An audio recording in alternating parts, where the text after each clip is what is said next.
तो दोस्तों फिर एक बार हम मिले। तो एक छोटी सी स्टोरी है। ये कहने के लिए तो मुझे कोई मतलब दिलचस्प नहीं था, फिर भी मैं असम का रहने वाला हूँ। तो मेरे गांव में एक 24 नवंबर को एक सेलिब्रेशन हुआ था। उनका नाम है लचित बरफुकन के नाम पे सेलिब्रेशन हुआ था। लेकिन गांव में सेलिब्रेशन चल रहा है, कुछ फंक्शन है, लेकिन कुछ दोस्तों को मतलब दोस्त पूछते हैं कि अरे क्या आज हमारे गांव में क्या है बोल के। मतलब वो लोग को पता ही नहीं लचित बरफुकन कौन है, और इम्पोर्टेंस भी कुछ मालूम नहीं। इसी का वजह से मैं इस चीज़ को मैं एक्सप्लेनेशन दे रहा हूँ। मुझे जितना पता है उतना ही दे रहा हूँ। कुछ गलतियाँ हो तो मुझे माफ़ कर देना, और कमेंट में बोल देना गलतियों को, मैं सुधार लूँगा। और मुझे जितना आता है उसी को मैं इंपॉर्टेंस जो पॉइंट है, जो जो इंपॉर्टेंस है वही एक्सप्लेनेशन दे रहा हूँ। क्योंकि लचित बरफुकन को भूलने से तो अभी हो गया, जैसे कि भगत सिंह को याद करते हैं लेकिन लचित को नहीं। ये भी एक फ्रीडम फाइटर थे यार। तो शुरू करते हैं कहानी। Small explanation by Lachit Barphukan. ये लचित उनका नाम है, बरफुकन उनका नाम नहीं, लेकिन ये हेडिंग में मतलब अभी टाइटल में जुड़ गया। क्योंकि बरफुकन मतलब टाइटल किस लिए मिलता है, जो पूरे राज्य यानी पूरे किंगडम के आर्मी के हेड होते हैं, जो पूरे किंगडम के आर्मी के हेड यानी head of the all army, leader बोले तो ये बरफुकन उसी को मतलब दर्शाता है, सिंबलाइज। ये बरफुकन वही सिंबलाइज करता है, पूरे आर्मी के कमांडर, चीफ कमांडर। तो कहानी शुरू करते हैं। उस समय that's time king of Mughal Delhi सल्तनत, मतलब दिल्ली में जो भारत के उस समय राजा थे मुगल, वो औरंगजेब थे, द मुगल एम्पेयर। तो आसाम के जो अहोम किंग थे वो चंद्रध्वज सिंघा थे। तो अभी कहानी यहाँ से शुरू होता है लचित का। Lachit Barphukan born was approx, मतलब माना जाता है वो 1620 एडी में पैदा हुए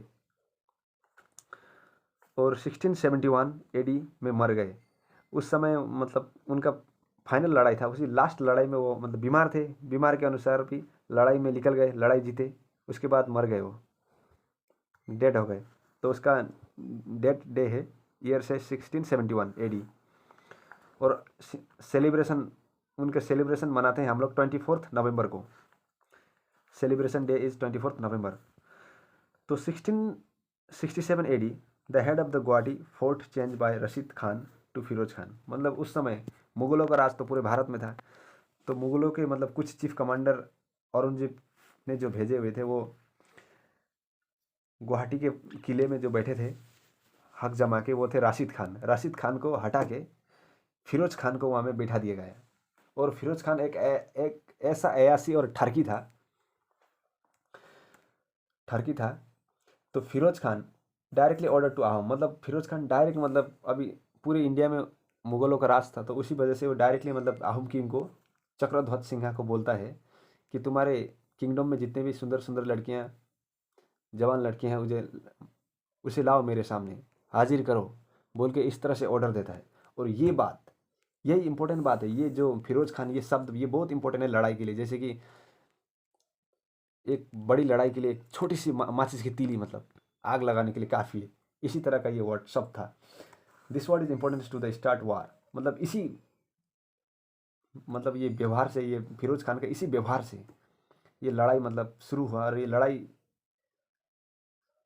शुरू हुई, अहमों ने शुरू किया मुगलों के साथ। तो उस समय उसी समय ये शब्द एक मतलब बहुत महत्वपूर्ण काम करते हैं। और लचित बहुत चालाक इंसान था। वो लचित ने उसी समय समझा कि अब इस तरह का व्यवहार कर रहे हैं फिरोज खान, मतलब मुगल एम्परर, मुगल जो राजशाही थे, वो इस समय इस तरह की व्यवहार कर रहे हैं।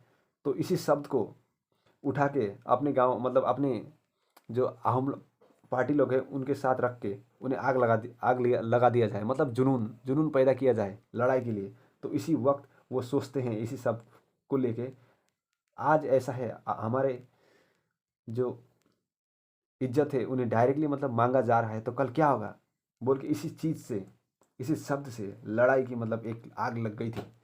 तो लचित ने इसी को हथियार बना के, इसी को सोच के मतलब गुवाहाटी को अब मुगलों से छीनना है, रिटर्न करना है बोल के लड़ाई के मतलब एक वो तैयारी हो चुका था। तो लचित का पास बहुत शक्तिशाली स्पाई सिस्टम था, स्पाइस मतलब जासूसी सिस्टम था, और बहुत अच्छे नेवी फाइटर्स थे। लेकिन जो घोड़े वाले लड़ाइयाँ थे, हॉर्स फाइटर थे, वो थोड़े मतलब इतने स्ट्रॉन्ग नहीं थे, फिर भी बाकी सब ओके, एकदम ओके था। और लड़ाई लड़ी गई अलाबोही बैटल अलाबोही में लड़ी गई 1669 एडी में। तब वहाँ में आहूम आर्मी अब मुगलों के सामने बहुत छोटी थी, क्योंकि मुगलों पूरा भारत के सेना मतलब राजा थे, तो उसी वजह से आहूम मतलब कमज़ोर पड़ गए और आहूम के जितने भी सैनिक थे सब मारे गए। बस अनफॉर्चुनेटली बच गए, लचित बरफुकन बच गए उस लड़ाई में 1669 में, जो आलोबोही में हुआ था। उस लड़ाई में बच गए, तो उस लड़ाई में तो बच गए, लेकिन उसके एक साल के अंदर में मतलब अनफॉर्चुनेटली 1670 में आहूम की जो थे उनके राजा, ये चीफ कमांडर लचित बरफुकन के जो किंग थे, वो किंग चक्रध्वज सिंह मर गए, डेड हो गए। तो उनके बाद उनका बेटा कुर्सी को संभालता है, कितने में 1671 में राम सिंहा उसके बाप के मतलब जगह ले लेता है, राजा होता है आहूम किंगडम का। तो 1671 ये एकदम फाइनल लड़ाई, एकदम इम्पोर्टेंस लड़ाई जो लड़ा गया था सराय घाट में ये लड़ा गया था, ये लड़ाई ब्रह्मपुत्र रिवर के सामने में। तो ये फाइनल लड़ाई था लचित बरफुकन का। और इसी वक्त ये लड़ाई की ख़त्म होने के बाद, जीत हासिल होने के बाद बरफुकन भी मर गए, डेड हो गए। तो इस लड़ाई में बहुत तैयारी हो चुका था, मतलब लचित इतने बीमार थे, फिर भी इतने बीमार थे, लड़ाई के लिए तैयार नहीं थे। तो लड़ाई कैसे जीता जाए, अभी इसी वजह से बीमार होते हुए भी, अपनी मातृभूमि को बचाने के लिए वो बीमार होते हुए भी लड़ाई के लिए तैयार हुए, उठ के आ गए लड़ाई के लिए आ गए। लेकिन जो मतलब सेना को जो संभाल रहे थे उनके अंकल मतलब थोड़ा सीरियस नहीं थे उस लड़ाई के, मतलब मजाक के लिए टाइप का। तो ये चीज़ लचित बरफुकन को ठीक नहीं लगा। तो लचित बरफुकन ने उसी समय अपने तलवार निकाल के उसके सर धड़ से अलग कर दिए, अपने मामा को मार डाला। तो ख़त्म कर देने के बाद बोलते हैं कि my uncle is not greater than my country, मतलब मेरे चाचा मामा या जो भी रिश्तेदार है वो मेरे मातृभूमि से बड़े नहीं है। तो जब लचित बरफुकन ये एक्शन देते हैं अपने सेनाओं के बीच में, तो सारे सेना अंदर से एकदम मनोबल, उन लोग सारे सेना का मनोबल एकदम पिल्लर के माफिक स्ट्रांग होता है भाई जी। तो इसी वजह से शायद लड़ाई जीत गए।